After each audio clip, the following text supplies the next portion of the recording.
Halo, Assalamualaikum, selamat pagi semuanya. Semoga sehat selalu dimanapun berada ya. Oke, semangat selalu.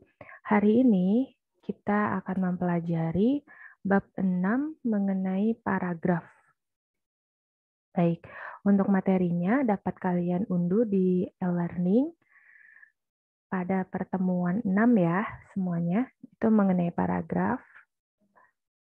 Oke, kita lihat dulu di sini.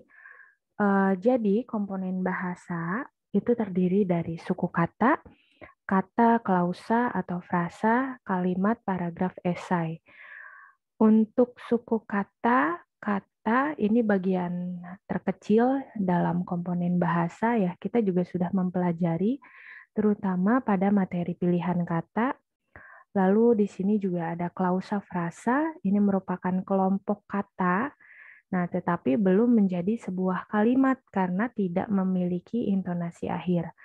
Nah, kalau kalimat, nah ini terdiri dari bisa dari satu klausa atau lebih, lalu di dalamnya itu sudah ada intonasi akhir. Nah, yang dimaksud intonasi akhir ini seperti tanda titik, tanda tanya, atau tanda seru yang membuat kalimat tersebut menjadi kalimat deklaratif, kalimat interrogatif, dan juga ada juga ya kalimat imperatif. Nah, pelajaran hari ini mengenai paragraf ya. Tentu setelah kalian memahami mengenai kalimat, terutama di sini dalam membuat kalimat efektif, baru kita masuk ke bagian paragraf. Karena untuk dapat membuat paragraf yang benar ya, yang sesuai dengan kaidah bahasa Indonesia yang tepat. Nah, itu kalian harus mampu dulu membuat kalimat yang efektif. Tentu yang di dalamnya ada kesatuan gagasan ya, jelas subjek predikatnya, kemudian tidak bertele-tele, kemudian menghindari penggunaan konjungsi di awal kalimat, dan lain sebagainya. Itu kita kan sudah mempelajari ya pada minggu sebelumnya. Oke, nah lalu apa bedanya dengan paragraf? Jadi paragraf ini kan sudah merupakan gabungan antara kalimat yang satu dengan kalimat yang lain. Nah, ada syaratnya dalam membuat paragraf, itu minimal terdiri dari 3 kalimat dan maksimal itu terdiri dari 5 sampai 6 kalimat. Nah, satu kalimat sendiri itu untuk kalimat utama atau kalimat topik yang di dalamnya itu tersirat ide pokok. Nah, satu ide pokok tersebut lalu dikembangkan dalam kalimat-kalimat penjelas. Tentu antara kalimat yang satu dengan kalimat yang lain dalam membentuk suatu paragraf itu harus padu. Jadi harus nyambung pembahasannya seperti itu. Nah, kemudian yang keenam ini esai. Jadi ada beberapa paragraf yang tergabung dan di sini mendukung pada satu tema utama. Nah, itu dapat membentuk sebuah esai. Kalau kita lihat di sini esai bisa dalam bentuk laporan atau di sini lampiran surat dinas ya. Kemudian juga artikel, makalah. Nah, itu semua tentu di dalamnya terdiri dari 3 bagian utama, yaitu adanya pendahuluan, isi, dan penutup. Oke, nah kita lihat di sini, paragraf itu merupakan unit keterampilan berbahasa taraf komposisi. Nah, yang dimaksud komposisi itu sendiri merupakan kumpulan beberapa kalimat yang secara bersama-sama mendukung satu kesatuan pikiran. Nah, di sini yang diwarnai ya, warna abu-abu ya, di sini satu kesatuan pikiran itu atau disebut juga sebagai ide pokok. Nah, ide pokok atau pikiran pokok. Nah, intinya dalam satu paragraf itu tidak boleh lebih dari satu kesatuan pikiran atau satu ide pokok gitu ya. Jadi ide pokoknya itu bisa kalian letakkan di awal paragraf atau di akhir paragraf. Nah, pikiran pokok tersebut dibentuk dalam yang namanya kalimat pokok. Nah, ini cukup satu kalimat.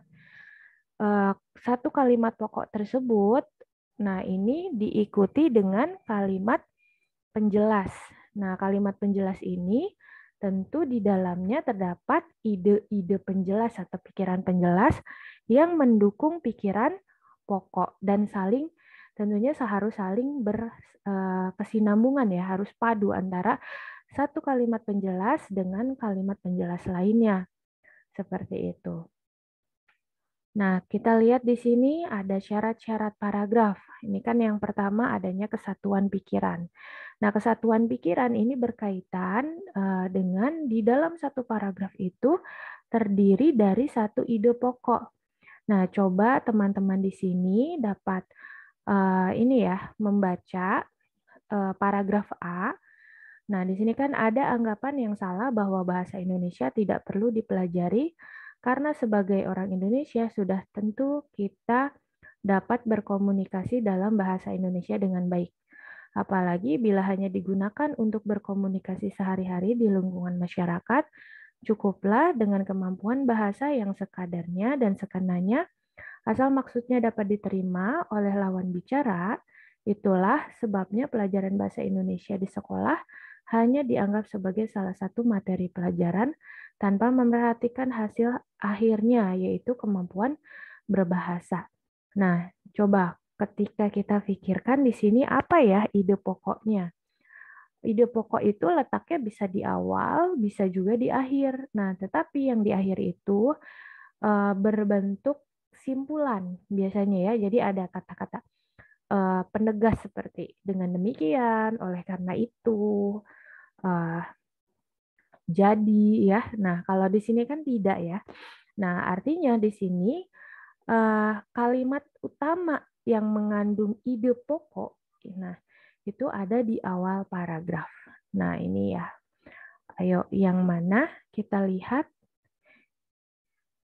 Ya, di sini ada di kalimat nomor 1 ya, yaitu mengenai ada anggapan yang salah bahwa bahasa Indonesia tidak perlu dipelajari. Jadi di sini anggapan ya, suatu anggapan yang salah bahwa bahasa Indonesia itu tidak perlu lagi dipelajari karena sebagai orang Indonesia kan sudah dapat berkomunikasi dalam bahasa Indonesia. Jadi sepertinya untuk apa belajar lagi bahasa Indonesia ya, seperti itu. Nah, kalimat kedua, ketiga, dan keempat ini merupakan contoh dari kalimat penjelas dari gagasan utama yang dijelaskan di awal paragraf. Oke, kita lanjut ya.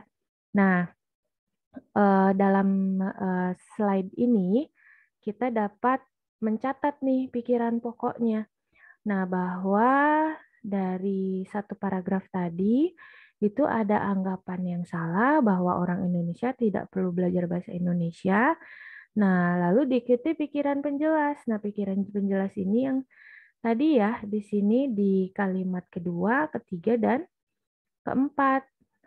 Nah, dibaca lagi kalimat kedua, ketiga, dan keempat. Oke, nah pikiran penjelas pertama itu ada di kalimat kedua ya dalam paragraf di slide sebelumnya, yaitu bahasa Indonesia telah digunakan dalam masyarakat. Yang kedua, komunikasi telah lancar dengan bahasa yang sekadarnya. Yang ketiga, pelajaran bahasa Indonesia tidak mendapat perhatian. Nah, coba diperhatikan apakah pikiran tersebut berhubungan satu sama lain.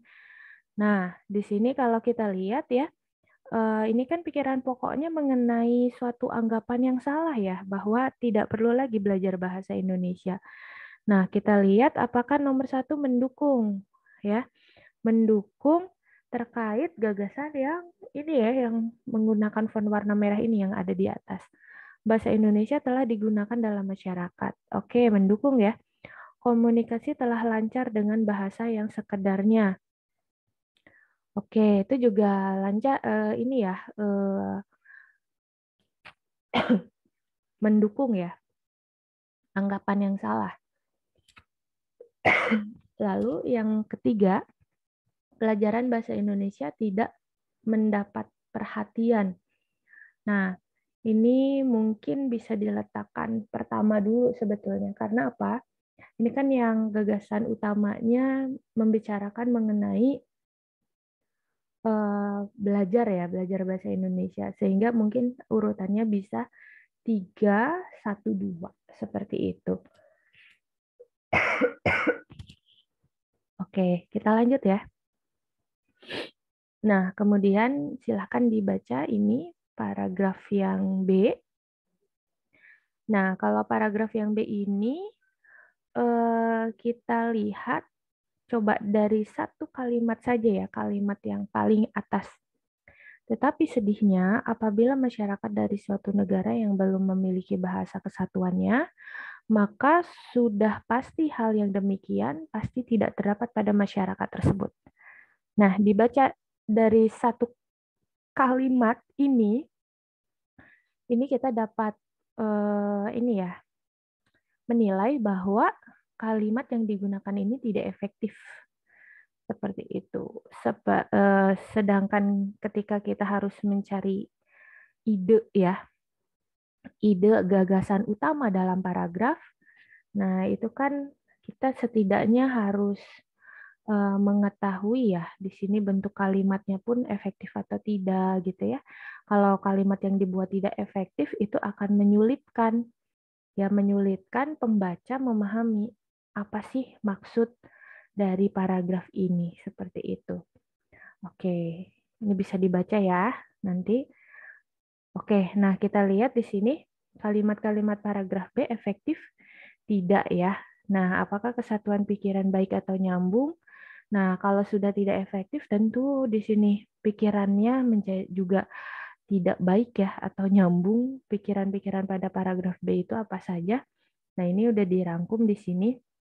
Jadi di slide sebelumnya, paragraf B, itu ada keadaan negara yang tidak mempunyai bahasa persatuan, nasib rakyat yang jauh dari kota sangat menyedihkan, perlu pionir untuk mempelajari keadaan rakyat.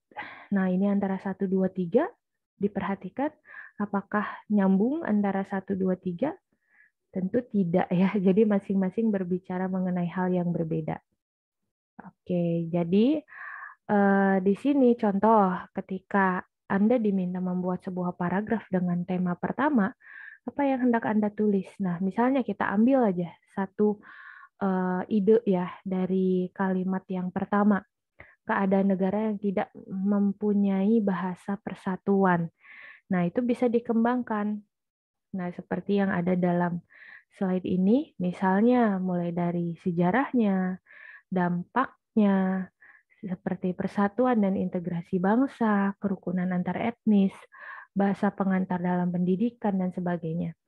Lalu bagaimana langkah menyepakati bahasa persatuan? Nah, ini kalau dibandingkan dengan kaitan pikiran pada paragraf B 1, 2, 3 ini lebih nyambung gitu ya, lebih mendukung pikiran utama yang warna biru ini ya, keadaan negara yang tidak mempunyai bahasa persatuan.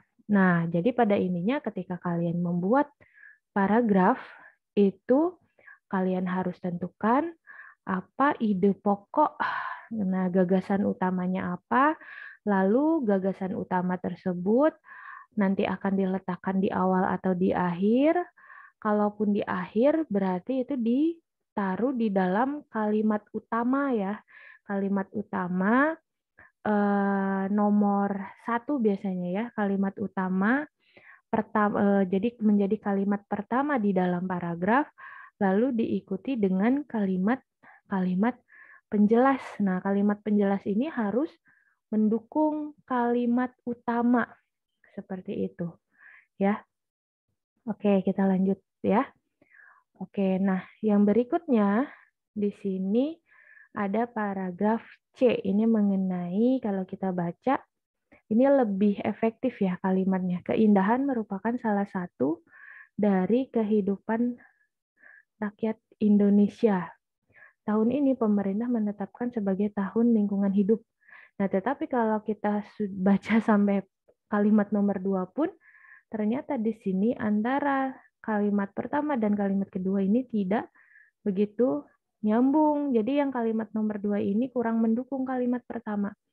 Kenapa? Nah, karena yang pertama ini kan membicarakan terkait keindahan. Nah, kalau yang kedua ini membicarakan mengenai tahun ya, lingkungan hidup. Intinya seperti itu. Oke, silakan nanti dibaca ya kalimat-kalimat berikutnya di paragraf C ini. Nah, kalau dicatat bentuknya menjadi seperti ini ya, pikiran paragraf C itu.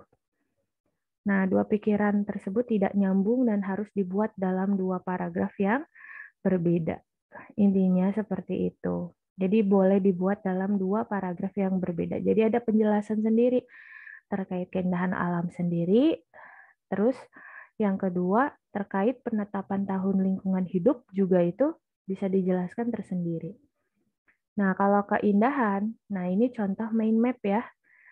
Jadi kalau misalnya kita mau menjabarkan terkait keindahan dalam tulisan yang kita buat, kita misalnya sulit ya untuk membuat outline tertulis yang dalam bentuk daftar ya, sistematik.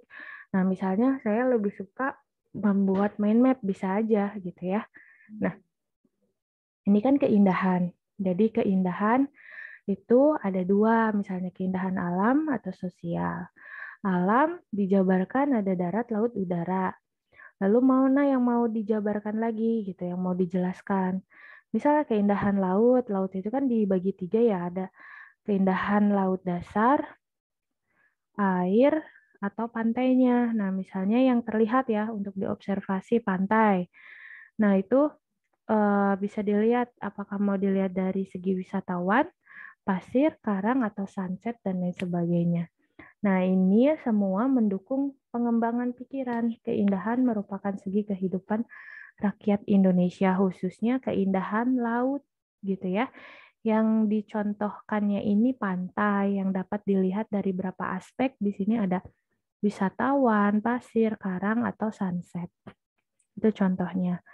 Nah, lalu untuk yang tadi pikiran yang kedua, itu tentang penetapan tahun lingkungan hidup oleh pemerintah, bisa dibuat outline. Nah, ini yang namanya outline ya. Ditulis secara sistematik. Jadi mau menulis apa aja nih untuk mendukung satu ide pokok yang ada di atas. Mungkin bisa mulai dari latar belakang. Latar belakang ini berkaitan dengan alasan ya, kenapa akan dilakukan penetapan tahun lingkungan hidup, lalu adanya tujuannya apa, dalam bentuk kegiatan apa, lalu pelibatan. Nah, di sini biasanya orang yang terlibat siapa saja, tokoh atau masyarakat atau yang lain. Nah, lalu hasilnya itu bagaimana? Karena kan di sini berkaitan dengan penetapan tahun lingkungan hidup oleh pemerintah. Nah, jadi pada intinya kalian bisa memberikan informasi terkait siapa, apa, di mana, bila mana, dan bagaimana. Atau biasanya menggunakan rumus 5W 1H ya untuk mengembangkan suatu pokok pikiran di dalam satu tulisan. Oke, nah syarat yang kedua dalam membuat paragraf itu kepaduan. Nah, kepaduan ini didukung oleh adanya repetisi dan kata ganti. Nah, yang dimaksud dengan repetisi ini kata ulang. Jadi beberapa kata yang diulang dalam sebuah paragraf. Ini yang warna merah kita lihat ya. Ini kan ada di kalimat nomor 1, itu teknologi. Kemudian ditulis lagi ya, dibahas lagi di kalimat nomor 2. Itu kata teknologi, terus ada realitas, ada diperdekatkan. Nah, kemudian di kalimat nomor 3, itu ada kata kedekatan. Ini ya, yang diulang ini kata diperdekatkan ya. Jadi ada kata kedekatan, kemudian diulang lagi kata realitas ya. 2 kali ya, di sini diulang realitas, kemudian diulang lagi nih dari kalimat pertama, itu ada kata teknologi dan kata realitas dan lain sebagainya. Nah, itu cara membuat paragraf supaya padu. Kalian bisa merepetisi. Jadi merepetisi apa kata-kata yang dapat diulang di dalam kalimat penjelas. Nah, yang kedua itu kata ganti. Nah, kata ganti ini kalian sudah tahu ya, ada kata ganti orang pertama, kedua, dan ketiga. Nah, itu kalian harus dapat konsisten dari awal sampai akhir itu dalam penyebutannya itu. Misalnya dalam cerita menggunakan kata ganti orang ketiga ya. Kata ganti orang ketiga itu kan bisa nama, bisa mereka, ya, bisa juga nya, ya, pronomina ya, nya, dan lain sebagainya. Nah, ini contoh raja, iya, nya, raja, iya. Nah, ini contoh dari penggunaan kata ganti. Oke, kita lanjut ya. Lalu jangan lupa di sini juga bisa menggunakan kata penghubung. Kata penghubung ini juga harus benar ya, tepat dalam penggunaannya. Jadi ada hubungan sebab akibat, hubungan urutan waktu, dan hubungan-hubungan yang lain. Nah, tetapi di sini perlu diingat, tidak boleh menggunakan kata penghubung yang harusnya digunakan di tengah-tengah kalimat atau kata penghubung atau konjungsi intra kalimat di awal kalimat gitu. Hindari penggunaan itu. Misalnya penggunaan dan, kemudian penggunaan sehingga, kemudian penggunaan ketika, dengan, kemudian selain itu juga ya hindari penggunaan preposisi sebisa mungkin di awal kalimat ya, seperti di, pada, dalam, ke, ya. Kemudian ada juga ya yang, ya, dan lain sebagainya. Jadi hindari penggunaan kata-kata seperti itu, kata penghubung atau preposisi seperti itu di awal kalimat. Ini untuk apa? Untuk menghindari kalimat yang kalian buat ini menjadi tidak efektif seperti itu. Jadi kalau menggunakan kata penghubung yang harus menggabungkan antara kalimat yang satu dengan kalimat yang lain, maka gunakanlah konjungsi antar kalimat. Misalnya di sini ya, seharusnya kan kalian misalnya ingin menggunakan dan nih di depan kalimat. Nah, itu kan dan nggak bisa ya ditaruh di depan, sehingga kalian bisa menggunakan kata selain itu, koma, misalnya seperti itu. Selanjutnya, koma, lalu, koma, gitu ya. Nah, itu bisa digunakan di awal kalimat ya. Tetapi dengan catatan itu merupakan konjungsi antar kalimat. Nah, kemudian ada juga ya untuk pertentangan, itu kan tetapi nggak boleh ya. Tapi kalau menggunakan namun masih bisa ya, jadi bla bla bla titik, namun, koma, akan tetapi ya, akan tetapi juga boleh, jadi bla bla bla titik, akan tetapi, koma, dan lain sebagainya. Nah, kalau untuk kesimpulan kan bisa jadi, koma, dengan demikian, koma, oleh karena itu. Nah, koma itu untuk hubungan sebab akibat ya, atau oleh sebab itu, koma, dan lain sebagainya. Nah, itu ya. Jadi jangan salah menggunakan kata penghubung. Itu harus dilihat juga hubungan antara kalimat yang satu dengan kalimat yang lain apa. Kemudian kalau mau di tengah ya, tengah-tengah kalimat juga dilihat juga hubungannya itu apakah sebab akibat atau penambahan atau pengecualian dan lain sebagainya. Oke, nah ini jadi intinya dilihat ya perinciannya, apakah urutan ruang waktu, sebab akibat, perbandingan, daftar bergambar, klasifikasi, atau umum khusus.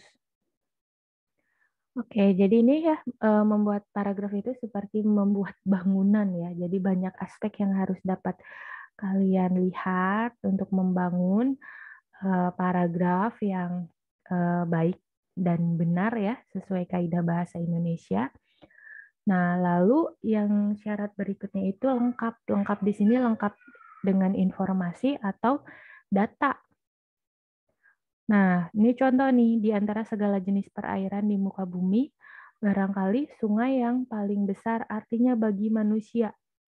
Nah, sungai paling penting artinya bagi manusia itu kan perlu didukung dengan data. Oke, nah datanya apa sih? Nah, ini misalnya nih, kalian bisa baca ya paragraf H ini terkait dengan sungai. Oke, nah tentu di sini kalau kita jabarkan temanya apa gitu ya. Dan ini biasanya untuk kalau ini kan sungai menyediakan air untuk PLTA. Ini berarti sambungan dari akhir paragraf H. Coba dilihat lagi paragraf H. Sungai juga menyediakan air untuk membangkitkan tenaga listrik. Titik. Nah, ini kan satu paragraf. Nah, kemudian misalnya mau membuat paragraf yang kedua, berarti nyambunginnya dari akhir paragraf ini, akhir paragraf H ini, yaitu terkait sungai menyediakan air untuk PLTA. Contohnya. Nah, lalu mau membahas sungai menyediakan air untuk PLTA, itu apa sih yang bisa dibahas? Nah, ini bisa ya ide penjelasnya 1-10. Misalnya karakter sungai yang baik, sungai yang debit airnya tinggi, proses pengaliran air ke bendungan, kondisi air di bendungan, dan lain sebagainya. Nah, ini semua hingga yang nomor 10 dilihat listrik untuk menghidupkan PlayStation. Nah, berarti kan di sini sungai ada kaitannya dengan PlayStation ya, seharusnya seperti itu. Kalau dilihat dari urutan 1, 2, 3, 4, 5, sampai 10. Nah, adakah hubungan antara sungai dan PlayStation? Ternyata bisa jadi ya, ada. Kenapa? Nah, ini menjadi satu rangkaian. Ini seperti rantai ya, dalam membuat paragraf itu. Jadi 1-10 ini menjadi satu kesatuan ide ya, apa yang mengacu pada satu pokok pikiran tadi terkait manfaat sungai yang besar bagi manusia. Intinya seperti itu. Nah, lalu paragraf pengembangannya itu bagaimana ini mengenai fungsi sungai dalam kehidupan. Nah, ini misalnya dibuat dulu ide-ide pokoknya 1-7 dari mulai sungai mematut wajah daratan sampai PLTA, tapi tidak menutup kemungkinan bisa juga ditambahkan lagi seperti pemeliharaan ikan, sarana arung jeram, dayung, atau bahkan bisa ditambah lagi ternyata ya dari nomor 11 sampai 20. Ini juga merupakan pola pengembangan paragraf yang merupakan satu rangkaian gagasan ya yang mengacu pada tema utama yaitu mengenai peran ya atau manfaat sungai dalam kehidupan manusia. Oke, jadi ini teknik pengembangannya. Nah, ini menjadi satu kesatuan ya. Oke. Kita lihat. Nah, yang berikutnya ya jadi itu sudah jelas ya tadi ya teman-teman bahwa dalam membuat satu karangan itu harus mengacu pada satu tema, kemudian dari tema tersebut dikembangkan dalam ide-ide pokok paragraf, ide pokok paragraf tersebut lalu dikembangkan lagi dalam ide-ide penjelas yang menjadi satu rangkaian ya yang harus saling berkesinambungan dan padu. Oke, jadi kalau kita lihat dari letak kalimat pokoknya, tadi juga sudah dijelaskan bahwa adanya paragraf deduksi dan induksi. Kalau deduksi itu kalimat utamanya di awal. Kalau induksi kalimat utamanya di akhir yang biasanya berbentuk kesimpulan. Gitu. Jadi rata-rata kalau kita membuat paragraf itu bisa bentuknya umum khusus atau khusus ke umum. Tapi ada juga ya yang pakai dua. Nah, ini biasanya menjadi paragraf penutup, paragraf campuran itu. Jadi kalimat utamanya sudah disebutkan di awal kalimat, tapi tetap dipertegas dengan adanya simpulan di akhir paragraf. Itu namanya paragraf campuran. Nah, ada juga paragraf tanpa kalimat pokok. Ini biasanya ketika kalian membuat tulisan resep, atau teks-teks prosedur kompleks ya seperti itu atau teks narasi. Nah, pokoknya di sana ada urutan waktu. Nah, ini dianggap tanpa kalimat pokok. Kenapa kok tanpa kalimat pokok? Karena kalau urutan waktu kan satu rangkaian ya. Kalau misalnya ada yang dihilangkan, Nah, itu informasinya akan salah seperti itu intinya ya. Oke. Nah, ini tidak usah. Oke, kita lihat. Oke, kalau ada pertanyaan diperkenankan nanti bisa ditanyakan ya melalui WhatsApp group. Oke, nah ini ada contoh penerapan gagasan utama dan gagasan penjelas dalam sebuah paragraf. Ini contoh saja. Nah, misalnya kalimat pokoknya daratan sebagai sarana hidup. Nah, kalimat penjelasnya 1, 2, 3 ini ya. Ini mendukung satu gagasan utama. Nah, ini kan tadi gagasan utamanya daratan sebagai sarana hidup. Yang dijelaskan 1, 2, 3 ini ya. Tuhan menciptakan daratan, bentuk daratan, manusia menggunakan daratan. Oke, ini ya diwarnai ya, warna merah, biru, hijau, dan hitam. Nah, ini bentuk kalimat penjelas ya. Ini dari masing-masing ide pokok yang ditulis dalam slide sebelumnya. Oke, yang berikutnya contoh ada produksi pangan. Ini tema utamanya. Nah, ini bisa dikembangkan terkait sumber air, energi pertanian, biaya pertanian. Nah, ini semua sebetulnya bisa dikembangkan lagi masing-masing. Jadi sumber air sendiri dikembangkan sendiri, energi pertanian juga dikembangkan sendiri, biaya produksi pertanian ini juga dikembangkan sendiri. Nah, kalau kita lihat ini bisa menjadi 3 paragraf nantinya. 1, 2, 3. Nah, ini paragraf pertama terkait sumber air dalam pertanian. Nah, yang ini paragraf kedua terkait energi ya, yang diperlukan dalam pertanian. Di sini yang berikutnya biaya. Ini yang ketiga ya, terkait harga ya, biaya dan lain sebagainya. Oke, ini sudah selesai. Silahkan bila ada yang mau ditanyakan, boleh ditanyakan ya di WhatsApp group. Terima kasih. Wabillahi taufiq wal hidayah. Wassalamualaikum warahmatullahi wabarakatuh.